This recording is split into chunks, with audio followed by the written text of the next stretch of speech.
allegiance to the flag of the United States of America and to the republic for which it stands, one nation, under God, indivisible, with liberty and justice for all.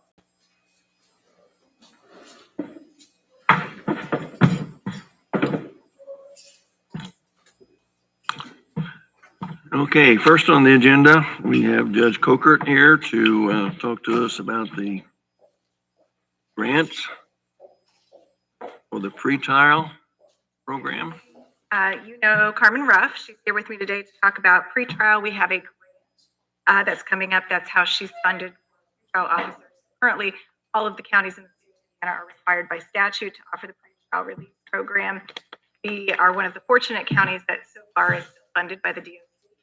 So in order for us to apply for that grant, we're asking to sign the letter of approval. It's the same letter that we signed every year.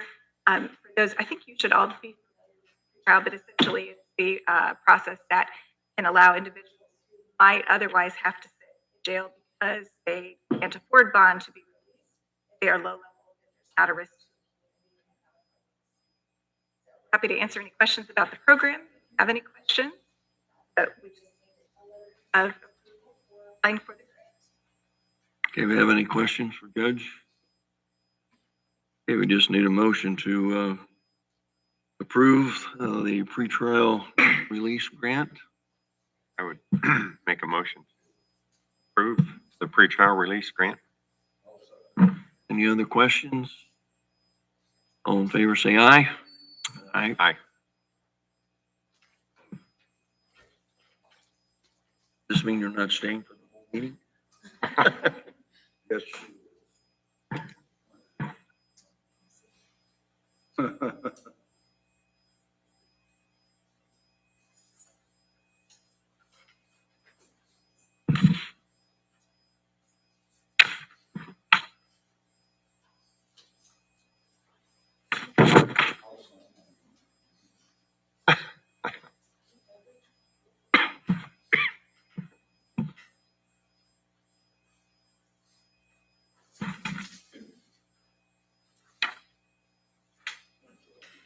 Thank you.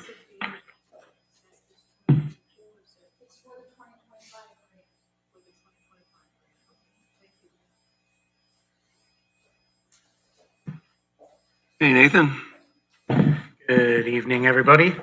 I will start off with an update on the courthouse project. Legal notice for bidding will be in this week's and next week's papers. And Ton and Blank will be disseminating documents to potential subcontractors. Our pre-bid walkthrough is scheduled for next Wednesday, the 13th. There are some concerns about the labor pool and subcontractor availability in northern Indiana, given a handful of sizable projects underway, especially in LaPorte County, where they're building an entire new prison in Westville, amongst other things. So Ton and Blank intends to solicit more aggressively in other markets, such as Lafayette and Indianapolis this time around.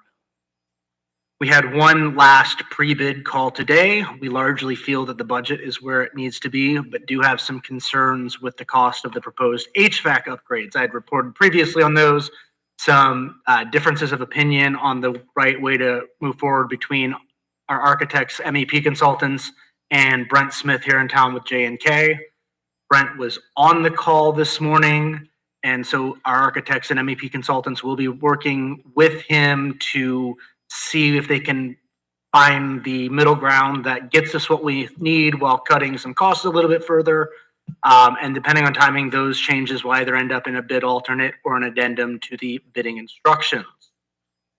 Other than the potential tweaks to the HVAC plans, all updated specifications and drawings have been completed. As previously reported, some of the major cost-saving adjustments include removing parts of the retaining wall instead of replacing in full, with a number of add alternates in place that would allow us some flexibility if bids come in low. Repairing windows and replacing only as needed with an add alternate to replace in full if we can. A few changes to room assignments to allow us to reduce the number of existing door infills, new door cut-ins, and excess space allotments. Reduction to the number of built-in service window counters. As needed slab replacement instead of full replacement, with the addition of a moisture barrier coating. and a less expensive plan for the meeting table than custom millwork from Ton and Blank. Any questions? Status of the project?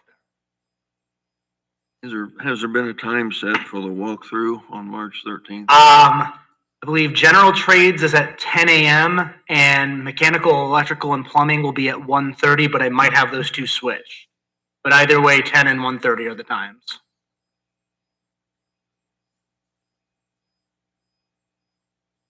Does have any questions for Nathan on the courthouse project? Very quickly, before I get on to broadband updates, I believe Laura has bonds for you to approve tonight.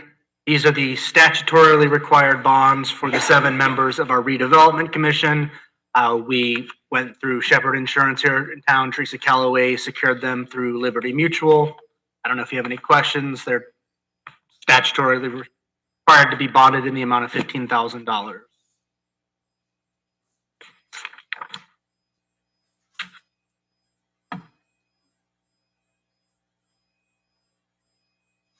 Are these to be handled one at a time, or are we saying that we have bonds for this particular committee? I think you could probably do it that way.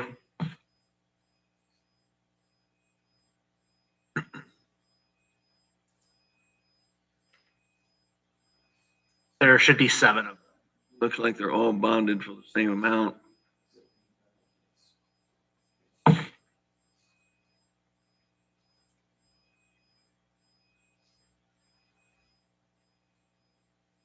So we would need a motion to approve the bonds as presented by Nathan of Indiana Economic Development Corporation for $15,000 each. So moved. Moved and seconded. Other questions, comments? All in favor, say aye. Aye. Moving on to broadband, I have received confirmation that at least 5 providers submitted next level connections round 4 grant applications to Okra for Pulaski County projects. It's possible that others did, but only 5 of them worked with us. Between me and these 2 gentlemen back here, we confirmed with all 5 of them that they did submit. These projects range from relatively small segments of Monroe Township to swaths of 5 or 6 townships at one time, with a mix of buried fiber, aerial fiber, and fiber-backed wireless options proposed. Okra is currently conducting its first round review, and the second round is expected to begin in early April, with an awards announcement projected for early June. With me tonight are Broadband Task Force Chair Kurt Dickey and consultant Scott Rudd, and I'm going to let them go ahead and provide some additional updates for you tonight.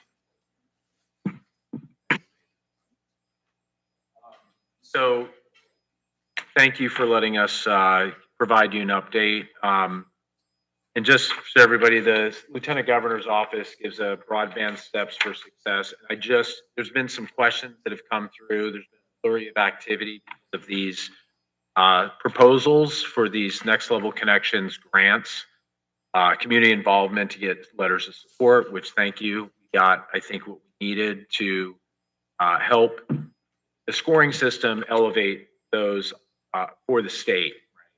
Prioritization, community support is one.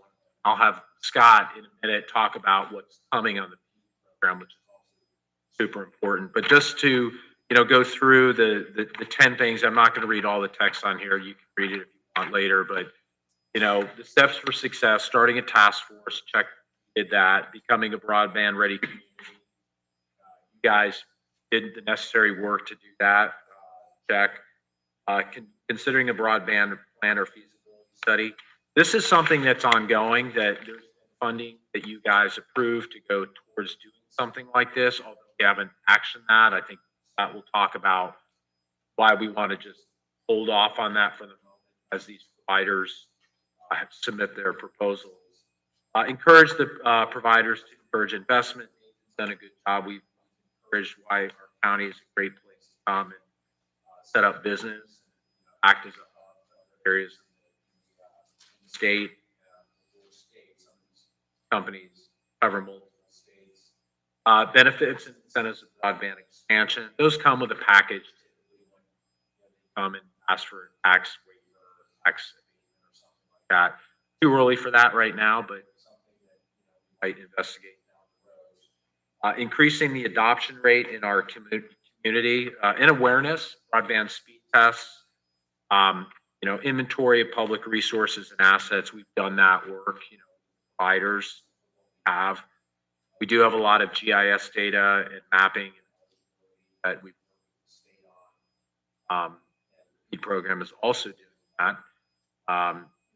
Identifying funding sources, be that federal government, state government, all things that have projects that be considered by these companies. And then, of course, engaging with partners, increasing local workforce. That remains to be seen. We do have Lightstream that is a great partner to Pulaski County,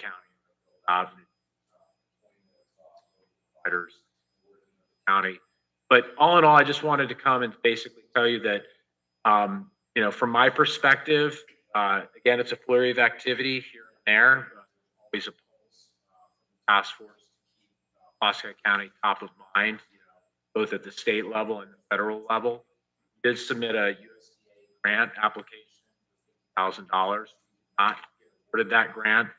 We're asking reasons why. We consider, since we have such terrible broadband in parts of our county, we're still waiting to hear. We have our senator involved, and we've been working with the Community Foundation, helped write that grant. The only final thing I wanted to update before I turn it over to Scott is we did ask Scott, who we agreed to hire as our consultant for the county last year. Scott has agreed to continue as our consultant through the process, about mid-year, about June 30th, with no increased cost to the contract. So he said continue to work for the 6 months, 2024, and for the year without any increased cost to us. So we appreciate them. We were Scott's first customer. Stepped down from being the director of the broadband office for Indiana. So appreciate his partnership and his willingness to partner with the county. So other than that, I'll turn it over to Scott. Hello, Scott Rudd, Rudd Consulting. Appreciate taking a few minutes to let me speak. It's been a very interesting year and a very productive year. I consult with governments and investors across the state and across the nation, and have been involved in, pushing $1 billion of investment flowing to broadband, such as the need is in Pulaski County. So I've seen a lot of different examples, both at the state and locally. And what I see developing here, first of all, the fact that they've completed all of these steps, your community, basically, your task force and your community and the commissioners included in that, is pretty phenomenal, right? There aren't many communities that make it through these steps. And the results, as Nathan reported, speak for themselves. I can tell you, putting that into a statewide perspective, the idea that 5 providers are seeking to invest and have applied for state funding to fund broadband in Pulaski County is phenomenal. This is not something we see when a community doesn't perform very highly. This is something we see fairly rarely.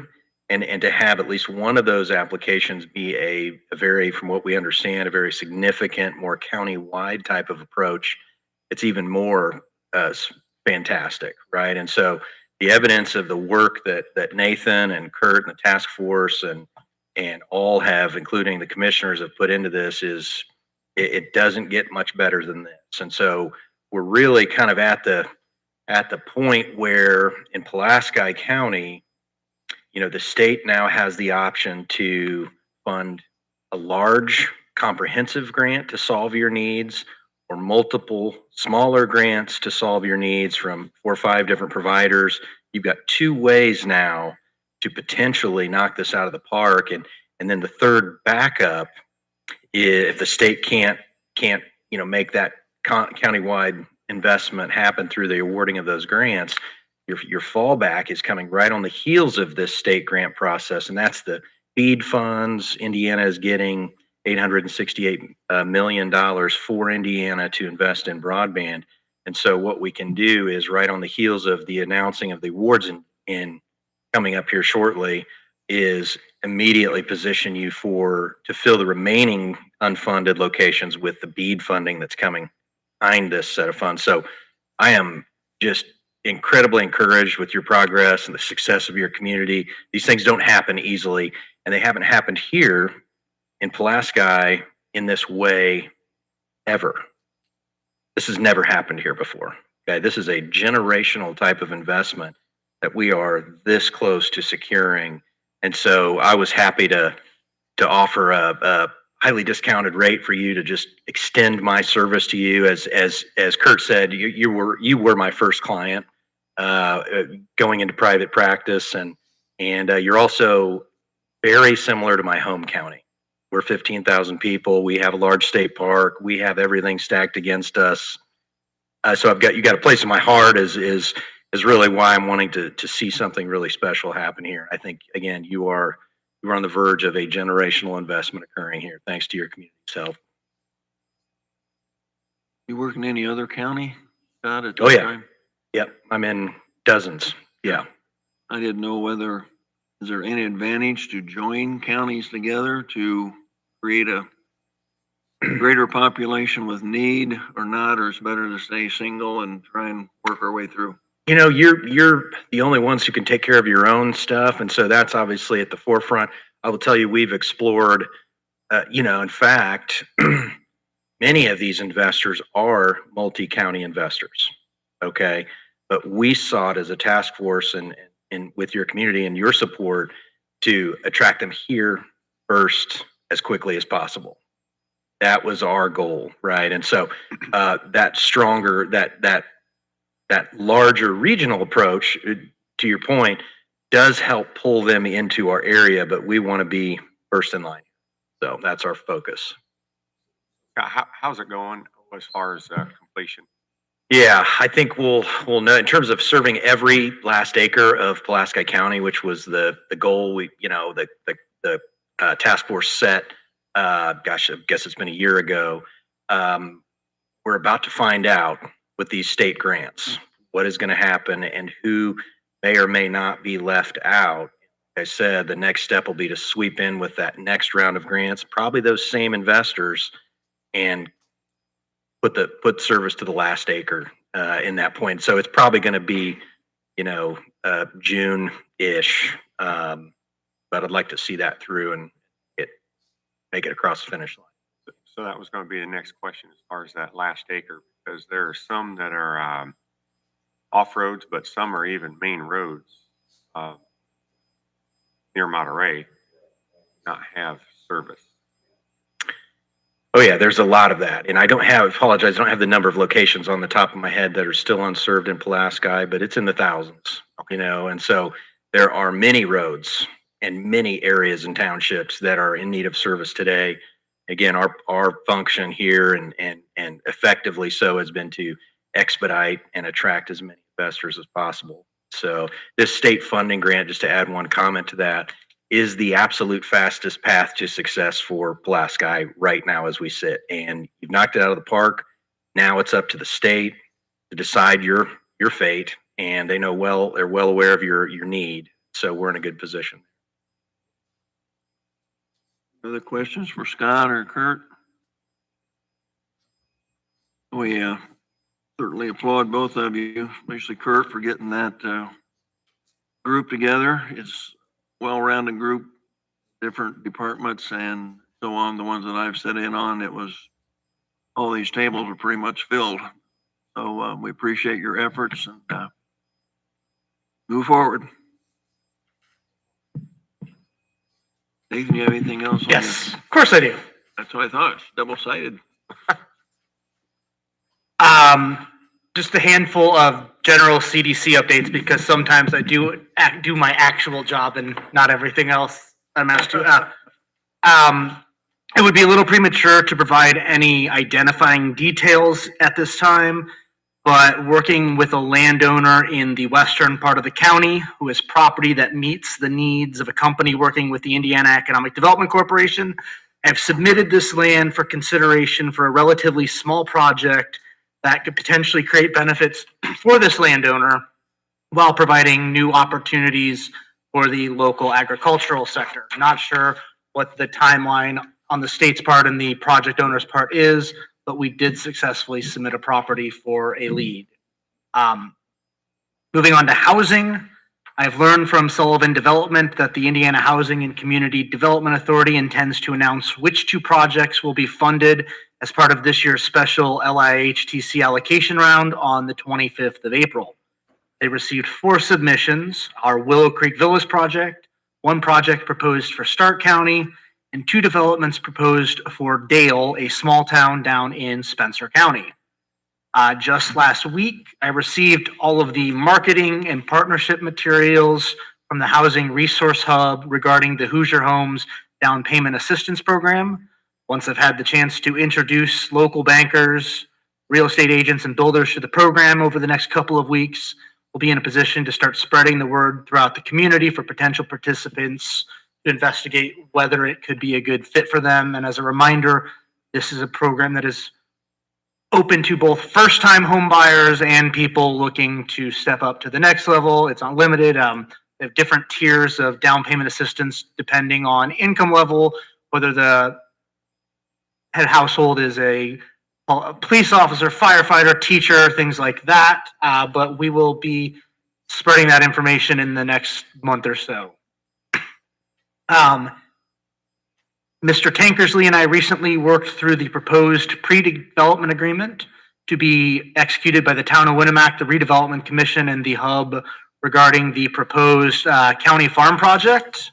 I've sent it back to the hub for their attorney to review. And once we're on the same page, I'll present it to the town's attorney. And once he is comfortable with it, we'll begin filling the membership of the project steering committee and, of course, having those 3 bodies execute the agreement. Questions on housing? Okay, very quickly, this is more just for anybody who's out there watching this, a little more exposure. The Lafayette-based Matchbox co-working studio will again be offering its free WIN-funded Regional Accelerator Entrepreneur Training Program in Pulaski County. Sessions will be on Thursday evenings beginning on the 21st of March. I believe there are 7 or 8 sessions that they go through. Where do they house this? Most of it will be in the meeting room at my office now that we have steady internet. Probably going to have to move 2 of them out here because of conflicts with the Winnemac Town Park Board's monthly. Moving on then, Ready 2.0.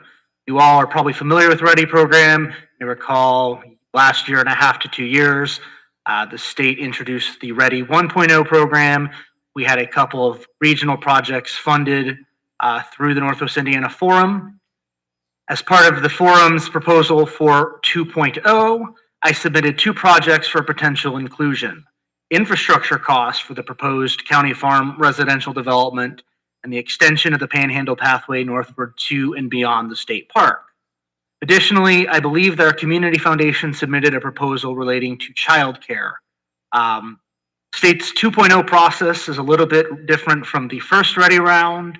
Instead of evaluating individual projects initially, IEDC is awarding funding based on regional proposals and then working with regional entities, like in our case, the forum, to prioritize submitted projects based on cost, local match, and how well the projects align with the various objectives that IEDC has outlined for Ready 2.0.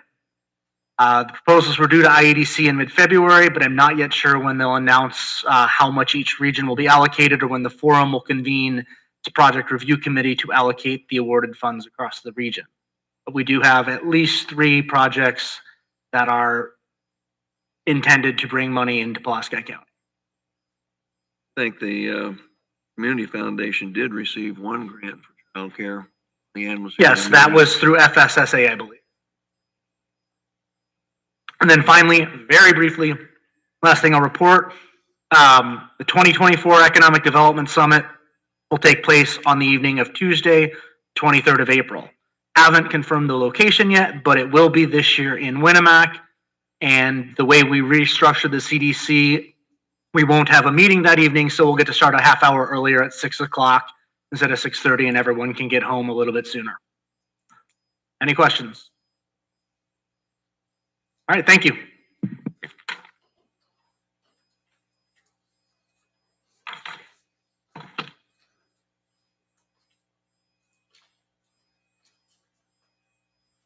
Okay, agenda, we're down to the claims and payroll number 5.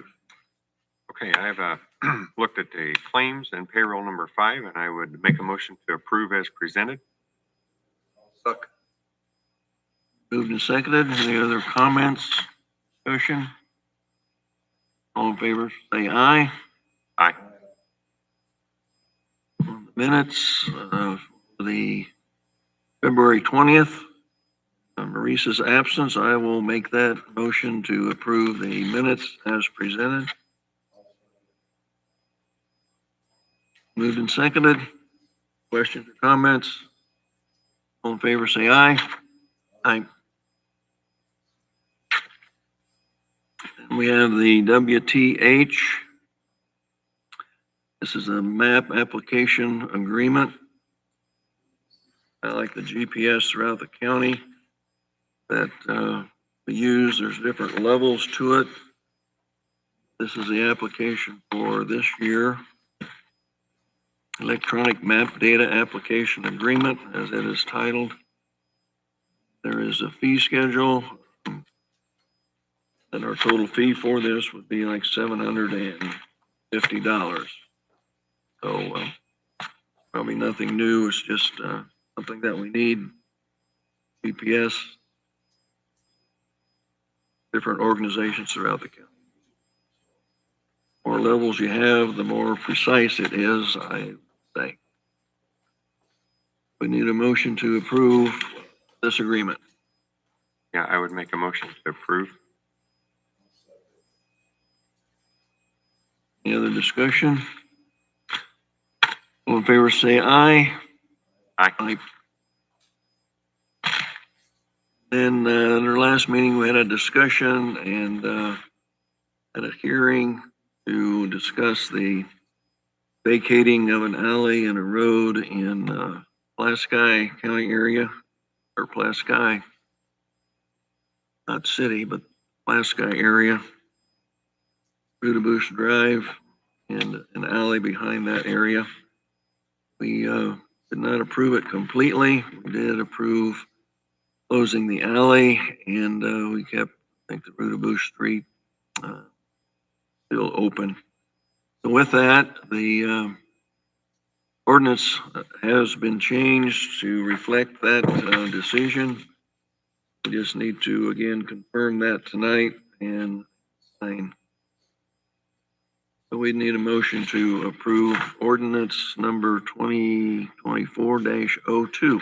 Okay, I would approve ordinance 2024 excuse me, 02. Correct. Any other questions, comments? All in favor, say aye. Aye.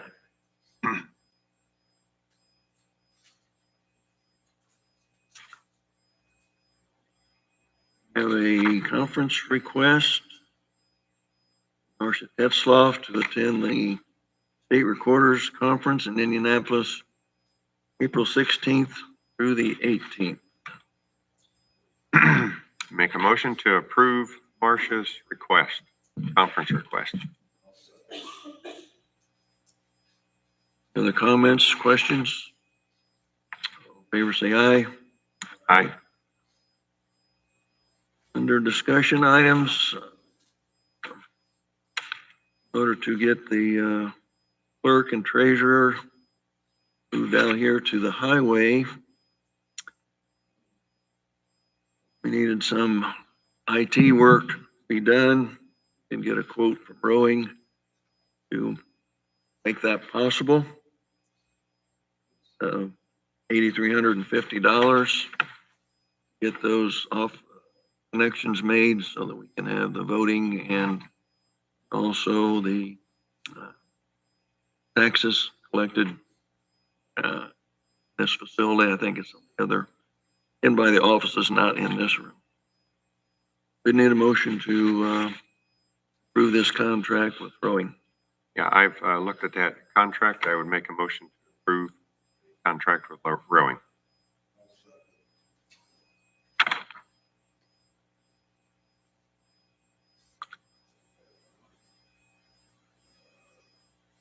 Favor say aye. Aye.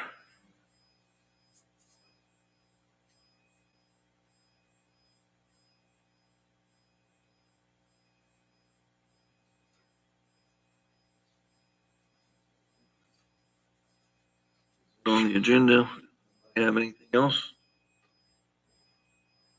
Community comment? Okay, we thank you for attending. Hearing nothing, meeting is adjourned.